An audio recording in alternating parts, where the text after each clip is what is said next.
my agenda at that time was to be funny, but it was also as it evolved. Once you get, I don't know. For me, when I got on the album and political comic, I took it more seriously. Like Yeah, you got to that's you got to hone in and sure. and lean into this, and which I did. And what happens is you keep reading and you got to do homework, and you got to not only the obvious characteristics of presidents or members of Congress, or the obvious Right. superficial issue or the surface of the issues, but then you start to dig in, and you got to be acquainted and familiar with the issues and Yeah. policies and the people, not necessarily their hair or what they wear, but what they stand for.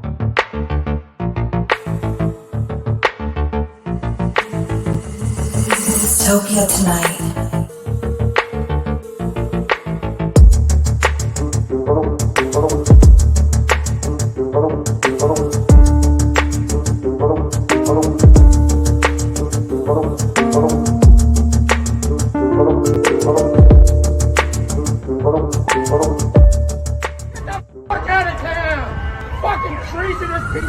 Dystopia tonight. So it's great to be with you today. Thank you again for having me. Of course, man. No, thanks so much for doing this and making the time. Just right off the bat, man, I know you've got a one-man show coming up at the SoHo Playhouse. Right. And I love asking comedians this kind of question because I've gotten to interview and talk to a few of you guys who are doing like a one-man show thing. How do you transition from pure stand-up comedy to deciding to do a one-man show? And I'm sure you've been kind of asked that before, but I really like, do you start doing that kind of thing? Do you change the writing first, or do you decide, is it just a singular theme? Like, how do you go about it? Personally, for me, it was all passion. It was just like, I was living in New York in the late 80s, and Hmm. we're going back away. But anyway, I moved down here in 88, Okay. got on the Tonight Show, and things really took off. I mean, it's an industry town compared to Boston. It's an industry Sure. town. I came here with 7 or 8 years of experience on stage. I didn't come starting out as an open micer, so I got here having headlined around the country. Yeah. And I went to see and Eric Bogosian and Spalding Gray and Lily Oh, Tomlin were doing these one person shows. Lily before both of them, but then Spalding and Eric Bogosian and John right. Leguizamo. And I just loved the one man show format. I said, that's what I want to do. And I was, newly sober, and the clubs weren't as appealing as they were. And I just had a lot of, emotion and things coming up, and I just want to talk about. And then the manager said, you got to see Jackie Mason. Everybody said, you got to see Jackie Mason. And I went to Right. see Jackie Mason, and I got to tell you, I walked into this Broadway house, 2,500 people laughing hysterically. Let me tell you something. When 2,500 people laugh, you can literally feel the vibrations in the Wow. Yeah. audience. I mean, the place, every time you hit the punchline, the place would rattle and roll in the balcony. I was sitting in the balcony, and the railing in the balcony was literally vibrating. At one point, I grabbed the railing, and I had this epiphany, and I knew at that moment what I wanted to be. A Jewish comic. I wanted to be a Jewish comic, but I'm the most un-Jewish looking person in America. Yeah. Yeah. Missed it by that much. No, that's You know what I'm phenomenal. saying? I just want to. Absolutely. That's what I want to do. I want to work on my own terms in a theater, and I don't. Yeah. I just want to do my own thing. And he could be funny, and he was really, really funny. But he came out at the end, and he sang. He was a cantor. He was a Sure. cantor, and he's a family of rabbis apparently. Anyway, he had a Yeah. very serious moment at the end, and I just thought it was great for the show and the atmosphere. It's like, and I identified with that format more than Eric Bogosian, who did characters, and Lily, who did characters, and Spalding Right. Gray, who was a monologist basically, and John Leguizamo, same thing. I Yeah. identify with Jackie. So when I started to do mine, the license that those other performers had on stage, they could do stories, they could do whatever, and all of a sudden I could do stand up, but I could also put in a more serious pieces that I felt Yeah. were part of my worldview at that time. And so that's really how I started doing it. And I just primarily been doing that over the years, so most of Right. my career. Yeah.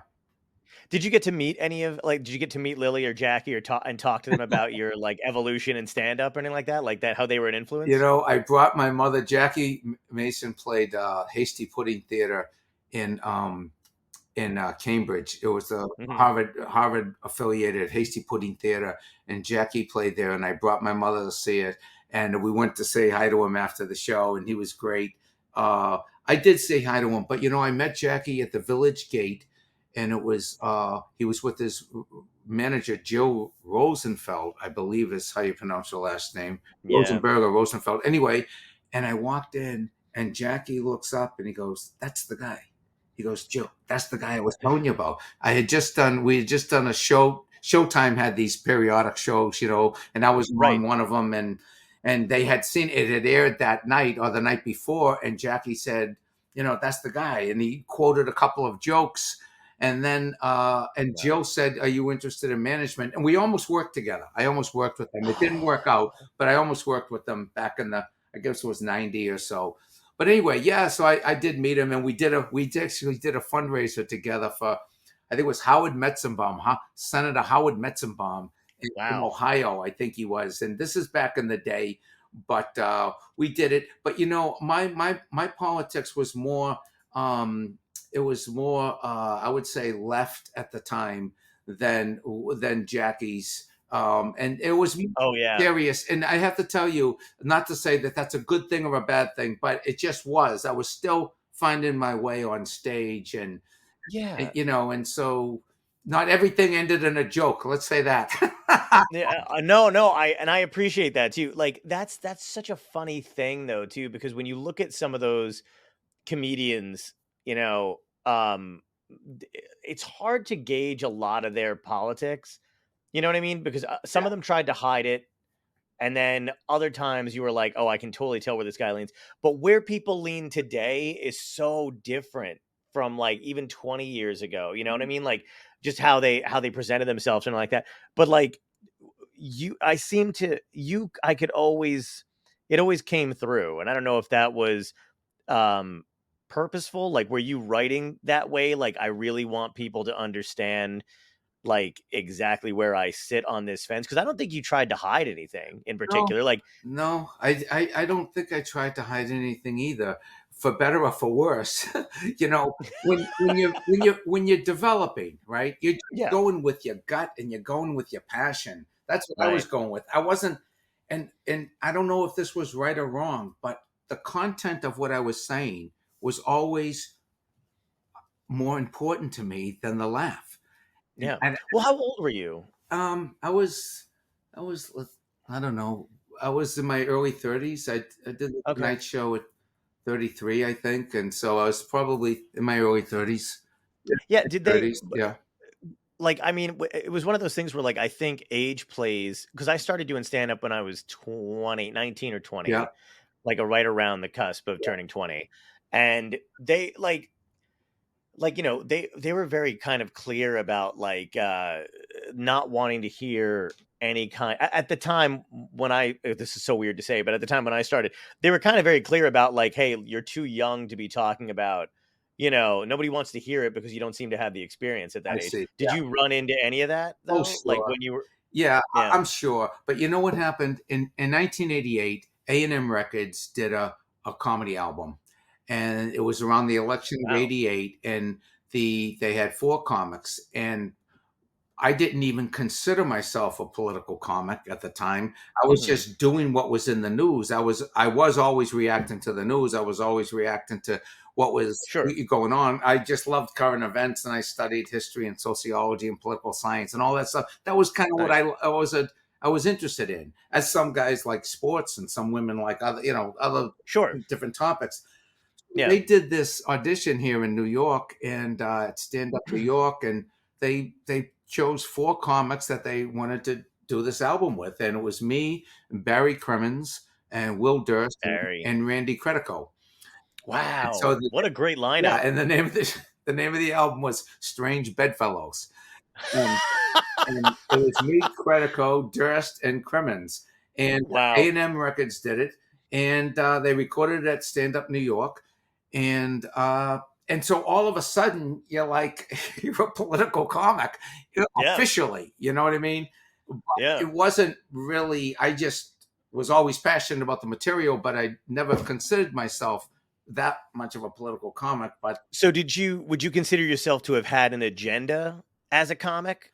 um, my agenda at that time was to be funny, but it was also as it evolved. Once you get, I don't know. For me, when I got on the album and political comic, I took it more seriously. Like Yeah. you got to that's you got to hone in and Sure. and lean into this, and which I did. And what happens is you keep reading and you got to do homework, and you got to not only the obvious, characteristics of presidents or members of Congress, or the obvious Right. superficial issue or the surface of the issues, but then you start to dig in, and you got to be acquainted and familiar with the issues and the Yeah. policies and the people, not necessarily their hair or what they wear, but what they stand for. Yes. And so that is a whole educational process in and of itself. And then Mhm. from there, you've got to make this funny now to the general public. And that's where the challenge is. Yeah. Because you can take any sociology professor or history professor, and they can do a deep dive on World War II or whatever issue it is, or the New Deal. Okay, how are you going to make that funny? So Yeah. that's what the thing is. Not only understanding the politics and understanding the content, but then going to the comedic level to make it funny. Right. No, I completely Yeah. agree. And I so you were with Barry Crimmins. You started out in Boston, you said, right? Yes. Okay. So were you coming to New York during that like famously like Boston New York rivalry? Because I know I wasn't, I read about it basically where like, guys would go to New York from Boston just to kind of prove, Boston was better than New York and vice versa. You know what I mean? Like were you around like What was that year like a were thing? those? What was that? The 90s? That was the 90s. Yeah, that was kind of like a Not 90s not thing. really. Um, Okay. I was here in the 80s, and there weren't a lot of Boston comics down here at that time, and it was pretty awesome. I worked Catch a Rising Star. I heard your great interview last night with Katie Boyle. Katie Boyle, Hmm. she was wonderful. But you guys really hit it off, and you were talking about Catch a Rising Star. When I came Yeah. down here, Catch was up on First Avenue, 78th, I think it was, someplace Right. around there. Anyway, at that time, Seinfeld, Larry David, Dennis Miller, Colin Yeah. Quinn, Chris Rock, Wow. Bill Hicks, uh, Oh,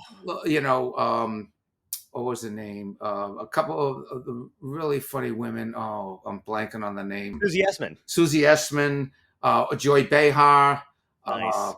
Carolyn Ray, Brett Oh, Butler. great comics. Yeah, Oh, nice. yeah, Love really, those. really All of them. great comics. Great. There wasn't a million people doing it, first of all. But anyway, Hmm. that was our club, and so I got in there, and that's how I got to know all those folks. But there was no rival. From my point of view, there was no rivalry at that time, because it was just I was, there weren't a lot of people in Boston who actually left at that time. Some of the strongest acts pretty much stayed there. Steve Sweeney, Gavin. I mean, they went out to L.A. here and there. Lenny Clark. They went to Right. LA, but not a lot of them came Was specifically to New York. Stephen Wright did. Uh, Stephen Wright. What about Dennis Leary? Did he go to LA Dennis or did. did he? Yeah, I'm sorry. Dennis was there too. Yep, Dennis did. And yeah, and Goldthwait was more on the West Coast at That the time. I think you were in this documentary, one of the only comedy documentaries I remember seeing when I was younger about the Boston scene. What Yeah, was the when fuck was it stand up stood out. when it stand up stood out? That was a phenomenal. That was Yeah. like rock star quality comedy documentary. You know what I mean? Because there's not a lot of those. No, that was Fran Solomita, and he made that, and he was a Boston comic. I think he might have. No, I think he was from. I think it was from Massachusetts originally. But anyway, Mhm. he was down here too, actually. And Fran made that great movie, and that movie revolved around. The Ding Ho was a Chinese restaurant comedy club in Right. Square, Cambridge, where there was no industry in Massachusetts, really. There was no comedy. There was no show business in Massachusetts.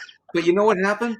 Peter LaSalle, the comedy Mhm. booker for the Tonight Show. Show, read an article in the newspaper, in the L.A. Weekly, I think it was, or the L.A. Times, maybe, from a Boston writer that Mhm. said there was this Boston comedy scene of predominantly Irish Catholic comics, Right. and they're really funny. And anyway, Peter LaSalle read the article. He was coming to Emerson. He was coming to Massachusetts. His daughter was going to Emerson College, and I used to work at the Ding Ho. I was the daytime bartender and open mic performer. And Oh, Peter, wow. and so Kremens, they set up an audition. Peter wanted to come in. He wanted to see the top 20, 15, 20 comics in Boston, and he he called.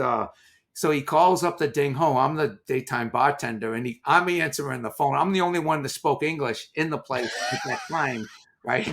So he calls me during lunch hour, and it's like, it's 4 or 5 Chinese people and me. So I'm like, so, hey Peter, how you doing? Yeah, all right. You come down. You come down Mass Ave. You come all the way to Mass Ave. You take a right on Prospect Street. When you get to Cambridge Street, you take a left. You go around.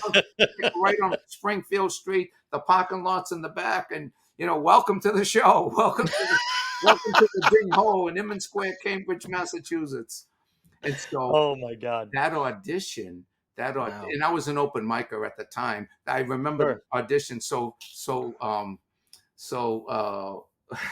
clearly, because all the guys that were booked, the headliners who were booked, and we had a lot of one-nighters, New Haven, Hartford, Right. on the Cape. All those guys had to cancel so they could be in at the Ding Ho that night. Paula Poundstone, I believe, was there. She also was there at that scene. Nice. Yeah, yeah. And she started in San Francisco, right? I just had her on the show She not too started long ago. she started in Boston. She started in Oh, she Boston. started in Yeah, Boston. she Wow. started in Boston. When there weren't really open mics, there were just showcases. The early years, 80, Sure. 79, 80, 81. I think she maybe left in 82. She was taking the bus around the country, but she really hit it in San Francisco. She was a Okay. big act and strong Yeah. in Boston, no doubt. She Yeah. was, but she really hit it in San Francisco. But anyway, they got all this audition, and that's where Peter LaSalle saw Stephen Wright. And within, I don't know, 2 weeks or something, he had him on the Tonight Show, and then they had him Phenomenal. back a week later or something. So it was pretty big breakthrough for the town, certainly for Stephen, but also for the town. Yeah. Because when he was on the Tonight Show, we all got together that night. We were on the back room of the Ding Ho, and the thing is, Barry Kremens was the founder of the place, and everything was free. All the booze was free. All the food was Oh my free. God. And so we hung out there. It was like a clubhouse. And so that night that he was on, we were all in the back room. We had a TV set up back there. Every time he hit the punchline, we're cheering. Carson calls him over to the couch. We couldn't believe it because no one Wow. got called over. Very few people got called over to the couch at that Yeah. time, and it was just a great moment in the early Boston comedy scene.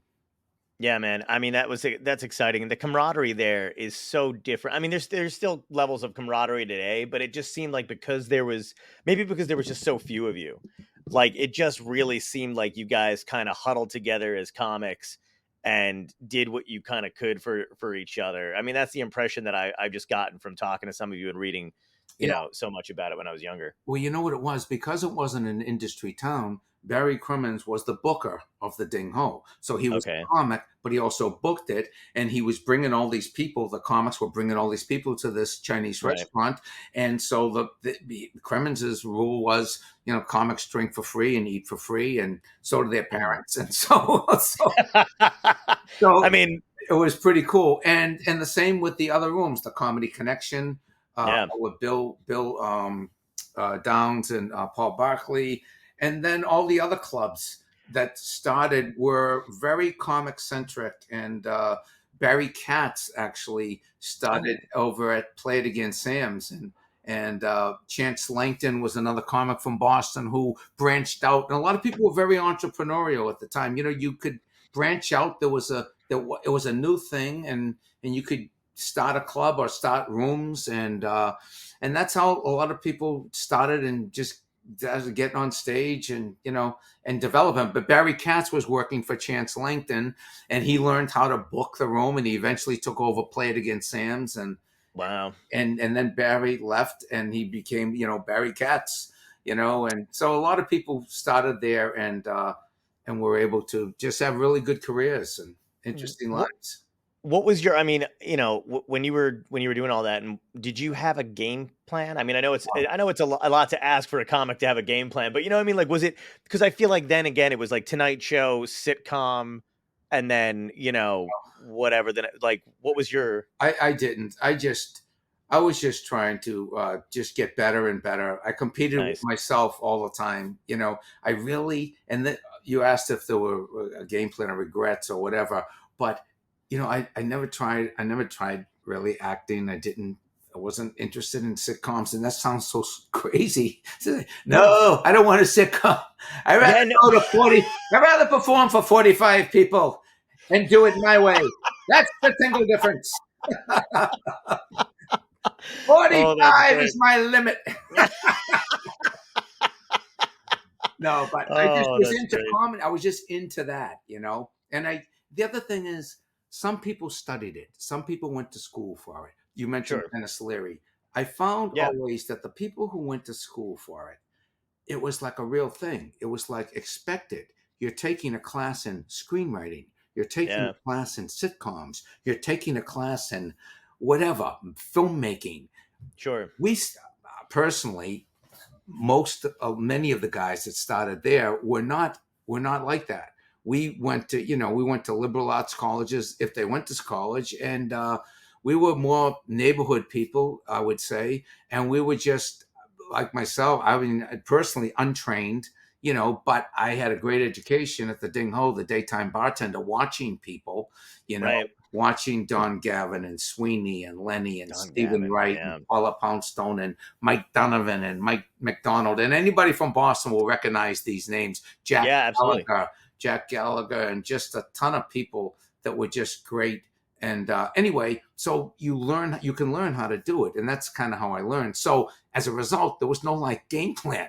There was no like, but Dennis, and Eddie Brill, who used to book Oh yeah, Letterman, Eddie. I know Eddie well. and Eddie, they were Ding Ho guys eventually, or Eddie, Dennis more so, but Eddie had been there as well, and I think it was one of his first paying gigs.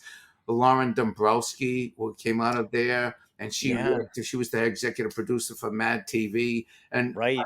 but they all went to Emerson, so they understood this is a legitimate thing you can do. And, Right. and for myself, like, are you kidding me? Let me get this straight. If I do 20 minutes, you'll give me $100. Is that how it works? Yeah. And then if I get really good, I can make $2,000 for the week. Right. Right. I'm like, all right, I'm in. And you just think funny. Then you start Yeah. thinking funny because that's your job. Yeah. What was your, how would you say, I mean, your writing process has obviously changed over the years.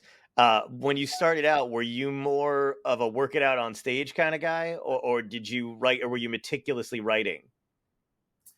I was more like, I'll get an idea and then bring it up on stage. Okay. I wasn't a particularly studious student, Mhm. um, and so, but I was more of the type that would get an idea and bring it on stage. This afternoon, I joined a yoga. I walked into this yoga studio today, and I was out. Uh-huh. Believe it or not, right? I'm a producer as well. I'm producing my show at the SoHo Play. I still put out my own posters. I love doing it. I Yeah, no, I hear you. I love it, man. I get them. Yeah. I walk around the neighborhood. I go, hey, can I put this up in your window? And I go, come on, I'll give you my cell phone. Call me if you want to come to the show. Great. That's how I started. I just did. That's how I rented theaters. I mean, uh, Yeah. uh, Katie Boyer was talking about that, like Yeah. the do it yourself. Well, I've been doing it myself for years. But anyway, so Yeah. I go into this yoga studio and they let me put up the poster. I go, they have a 21-day class or something. And so I was so psyched to take the yoga class today at noon. And I get there and I go, I'm going to have to leave early because I got to do a podcast. I go, oh, you can't leave the yoga class. Nobody leaves the yoga class. Once you come in, nobody can leave. I'm like, come on. Nobody can leave. I mean, no, you can't leave the yoga class. I mean, Oh I my mean, I God. have friends that join the priesthood, but they can leave. you know, you don't have to stay in the yoga class the whole hour, and it's 100 degrees. What if I collapse? Who's going to do the podcast?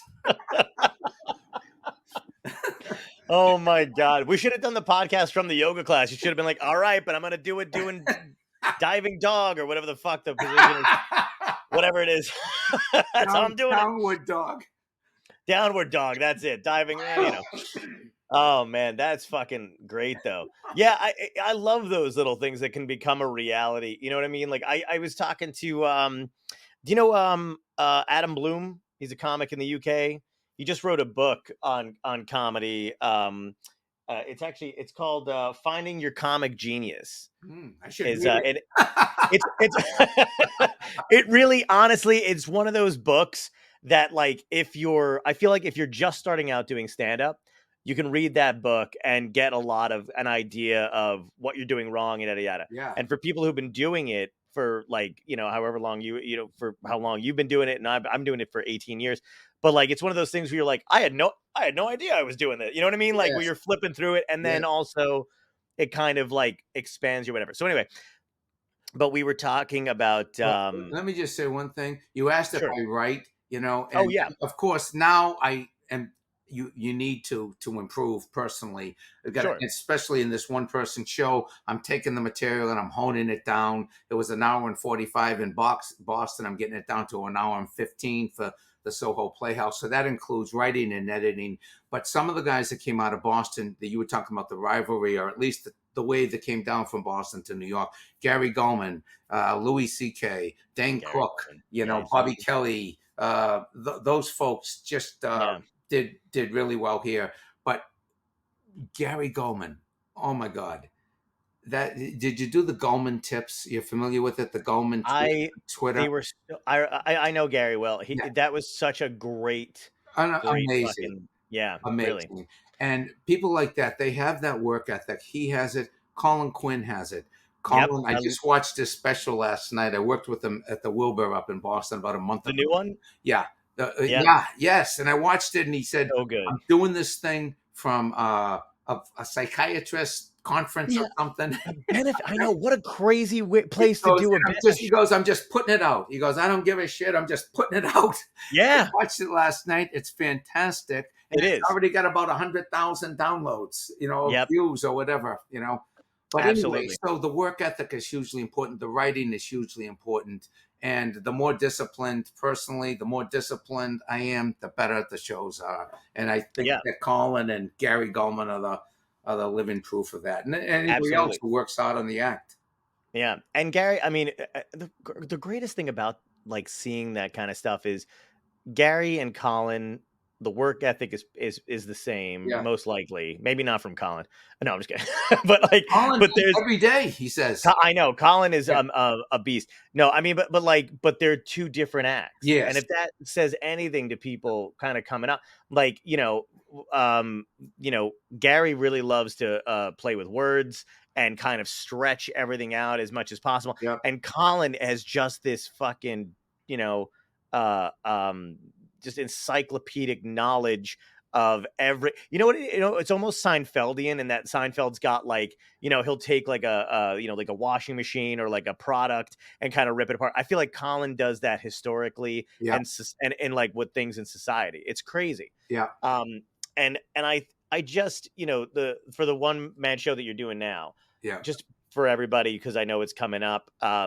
What prompted you to do it? What was the impetus to do this one? Well, I came out of COVID like everybody else, and people have been, just to reflect for a second, when we were doing the comedy albums back in 20, 30 years ago, I mean, there wasn't the divisions in the country that there are now. There were always Right. divisions, but there wasn't the social media. There wasn't the bitterness. There wasn't the stonewalling in Congress and all this sort of stuff. So it wasn't Sure. crazy. And then after the pandemic, I said, what can I actually do that can help? What can I do that can help? You know, Right. how can comedy actually help? And I just started to go back and I just started to do a lot of more evergreen material personally. Evergreen, the show is called Humor and Hope for Humanity. Humor Right. and Hope for Humanity. And it's about starting out street performing up in Boston and the challenges that comes with that and the challenges of and the the opportunities that come by leaving town and getting down here to New York and seeing Jackie Mason and getting breaks on the Tonight Show and it's just about the career and continually to write and and just to expand. And the great thing about comedy is like there's no rules and you can do whatever you want. I took Yeah. time off. I went back to school. I ran for office. I That's did a right. lot of different things. So the reason I ran for office is I want to put the political opinions into action, at least try to, implement what I've been talking about all these years.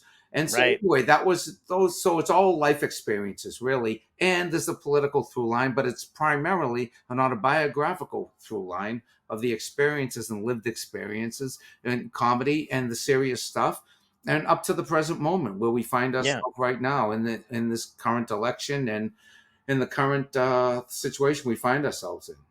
But that's what politics is kind of missing to a certain extent too, is a biographical through line. Like I genuinely for the most part do not know where most of these politicians are coming from. Mhm. And I do, and even for a split second, if they talk to you about, like Biden's got his, Delaware connections and the trains and all that stuff, that's fine. I just don't know where people are coming from today. Like looking at it from today's perspective, where you are in your life now. Are you wealthy? Are you set? Like, you know what I mean? Like, I just, there's a lot of, I mean, I'm obviously a lefty. I don't know. I don't know if you can tell by how I look and the way I dress. Uh, but like, it's one of those things where like, I find it extremely frustrating when, even regardless of what aisle you're looking at, people don't acknowledge what's happening at the moment. Like that drives me absolutely crazy. Democrats don't take responsibility for anything that they've caused leading up to our current day, right? Like even when they had the Democratic National Convention and they tried to do that reach across the aisle shit where they had like Republicans there, no one ever said, "We know what we did to get here. We're fucking sorry." And we're gonna make things, or no one ever says like, "Hey, look," like I'll give you an example of something that drives me crazy is the idea that when people are confused about why they're voting for Trump, you know what I mean? Like I'll go on, like I'm not on Twitter anymore ever since Musk bought it, but every now and again I'll catch like a tweet from like a blue collar celebrity, a blue, a blue no matter who celebrity or whatever, and it'll be like, how could these people vote for Trump? Look at the graph, and they'll show like a graph Mhm. of like job, you know, uh, unemployment going down or whatever. Yeah. And I'm like, nobody gives a fuck. Yeah. Like who's vote like a regular blue collar Democrat does not give a shit if jobs are the unemployment rates going down because jobs still suck and my generation can't afford shit. And so your graph means nothing to me Mhm. because I feel, or not me personally, but people feel like shit. So you can't heal the country with numbers and graphs because, yeah, sure, maybe unemployment's down, but the jobs still suck. There's still no job security. The money's not great. You can't afford a house or a fucking apartment if you're not married. So like, there's all these little things that are just not unacknowledged. I don't know why I went on a Right. rant, but you know what I mean. But like, Oh that's yeah, like, I know exactly what you mean. And yeah, there's definitely those feelings out there. And yeah, and then people say, well, why would people vote for Trump? Well, when he comes to the Midwest and no other people are there in the Midwest, maybe talking to these blue collar towns, and you're in the Rust Belt, and you're saying, I'm going to bring the jobs back, and yeah, I'm going to do things, and whether regardless if the promises were kept or not kept, somebody's paying attention to them. Yes. And so that's a big thing. People Yeah. want to feel like you're talking to them and Yeah. that they're heard and that they matter. And I mean, the money chase that's happened in politics is it requires people to go to where the money is. And Yep. the money is on the coast and the money are in the big donors. And that's really where the money is. Now, uh, that doesn't mean you can't, like Bernie raised trillions of dollars from I know. low dollar donors, right? Yep. Small dollar donors, and Trump did as well. So Yeah. there is that population that wants to be heard, and they want their voices heard, and they want to be paid attention to, and they will give $5, $10. They're not going to give $1,000. They're not going to give. Right. They don't have it. So but tapping into those strains of discontent are hugely important. And Yes. and that's where the Democrats are coming from. They had historically come from that place of helping the working class and helping the working man, and they got to get back there, and they got to demonstrate that in a big way, in a very solid way. Yeah, no, I completely agree, and it's not a, it's funny too because even talking about this kind of stuff, like, and I've done it, I've gone on like political shows or whatever. People always either assume you're one way or the other. So if I criticize and say like, look, this is how people are feeling, Yeah. we don't really care about the fucking numbers, but it's not reflecting society well. They're like, well, then are you going to vote for Trump? I'm like, no, I'm not crazy. Yeah. Like, I don't mean it like that, but for God fucking sake, you have to be able to talk about Right. what, like, and I mean, I've said it before many times. I was a Bernie guy through and through, Yeah. but he wasn't on the, at the end of the day, he wasn't on the ticket. So you got to vote for, like, it's funny because Biden wasn't even like my fourth choice, I you know. know? And I got to tell you something. Biden is divinely inspired, okay? Because he was of all the people on the stage in the 2020, I guess. Yeah, he was the. I mean, I like him. I'm working for him. I'm going to try Yeah. to raise money for him. I'm Yep. going to work hard for him. I think he's Yep. the right guy at the right time, and I'm all in. I'm all in, despite Yeah. all this crazy shit that's going on. Absolutely. He's the best guy, in my opinion, for this time. So I'm going to Yep. help him. But the reason I say he's divinely inspired, if you looked at that stage of all those people talking on the stage, when you had Elizabeth Warren and you had, Yeah. Bernie and everybody else up there, he was the least forceful, the least, I would say, articulate at that time, Yeah. compared to those people, Yeah. the least dynamic, but he has something that they didn't have, and he's got experience. He's got Yeah. experience, and he's got the trust of people like the senator from South Carolina, the congressman from South Carolina. I'm blanking on Uh, his name right now. I know I African should know it. American congressman. Yeah. I'm blanking on his, I'll look. But he was all in for him, and Biden can work across the aisle when the aisle He can. is people to work with. He can do it. He got the Yep. infrastructure bill through. They got the Green New Deal through. He's trying Yeah. on student loan debt. He's pro-choice. He was the first guy in the Obama administration to come out in favor of gay marriage. Yeah, absolutely. Barack Obama said the best appointment I ever made in my administration was picking Joe Biden as my vice president. Yeah. And that means a lot. He put the first black woman on the Supreme Court. Yeah, and he was great then. But the thing is, like, I just don't understand why they're not putting anybody else forward. Not now. I understand what's Yeah. going on now, but like, it's insane to me that in the next 4 years, even after this one, I Yeah. have no fucking clue who's up to bat. You know Yeah. what I mean? Like, I don't like Buttigieg at all. I think he was ineffective as a mayor at the time, or whatever he was doing at that time. He just, I mean, maybe it'll turn around, it'll surprise me. I just don't want, for this next presidency, the next 4 years to go by, and then we're just kind of like, oh, it could be anybody's guess, and it's like, well, on the other aisle, it's going to be worse. You know what I mean? Like, whatever they've got, like, it's going to be another Trump or whatever, but you have an out in like Yeah, but 5 minutes, right? people will emerge. People will I emerge. hope so. Yeah, I hear your criticism, but people will emerge. Yeah. For right now, I mean, I want somebody who knows Netanyahu, even though he can't, dictate what Israel does. And I know. the people think that, the United States tells Israel what to do. They don't. No, they don't. They have financial leverage, but Israel has huge political leverage with Yeah. like 500 out of the 535 members of Congress or something. Absolutely. They have a lot of leverage with the APAC. And so it's not like Biden can just say, stop doing this or stop doing that. I don't Right. think anyway. So, I mean, and that's just one example. He can't do the same thing with his own party, with the progressive. He can't tell the progressives what to do. They want the Green New Deal. He can get the Green New Deal, Yeah. So, Well, I mean, that's just it. Everybody's fractured. There's always these groups, Right. and like it's hard to do. But here's the bottom line. I'm hopeful. Yeah. And that's what my show is about. It's humor and hope Beautiful. for humanity. And I give many examples in the show of some challenging times that we've come through. And everybody has their own challenges and their personal lived experience. I have mine, you have yours, all the comics out there, all the people in America have theirs. But we can't give up, and we can't be in this constant state of despair. We got to do something. You want to bitch and moan? I say do something. Help your team. Help a candidate. Help a ballot question.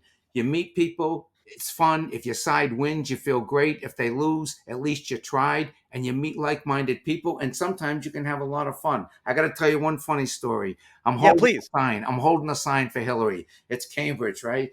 It's election day. I'm down there. I'm trying to get people to the polls. And of course, Hillary carried Cambridge. But however, I'm giving, she won big. But anyway, I got the sign. Let's do this, people. Let's do this. It's election day. Let's get to the polls.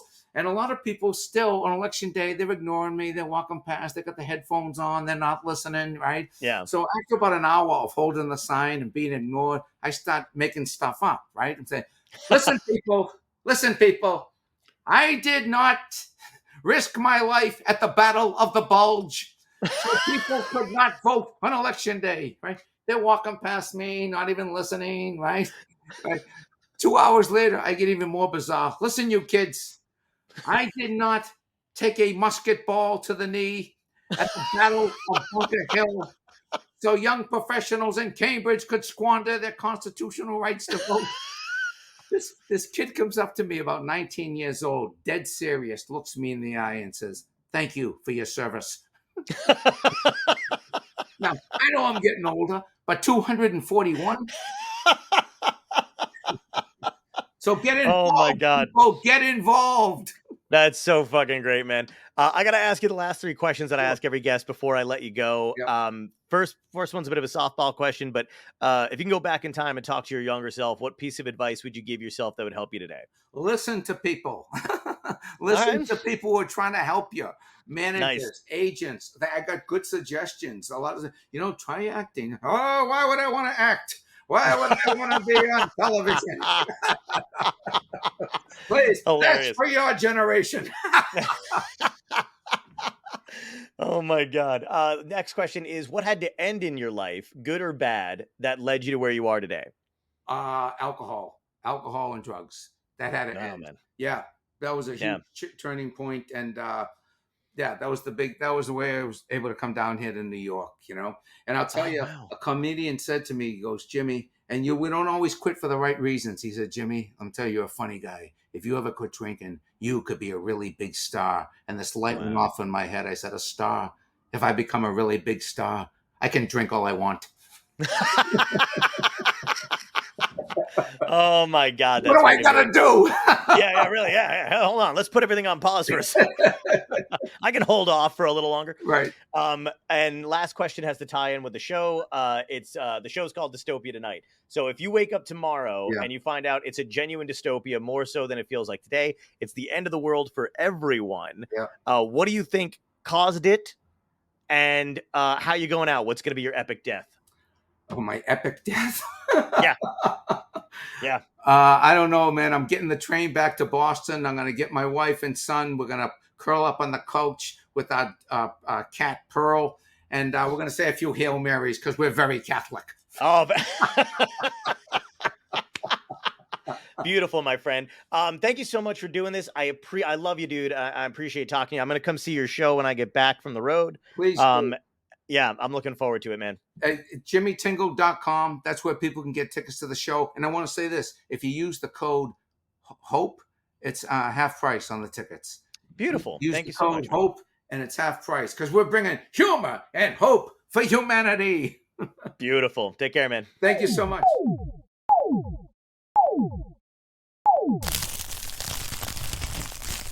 Dystopia tonight.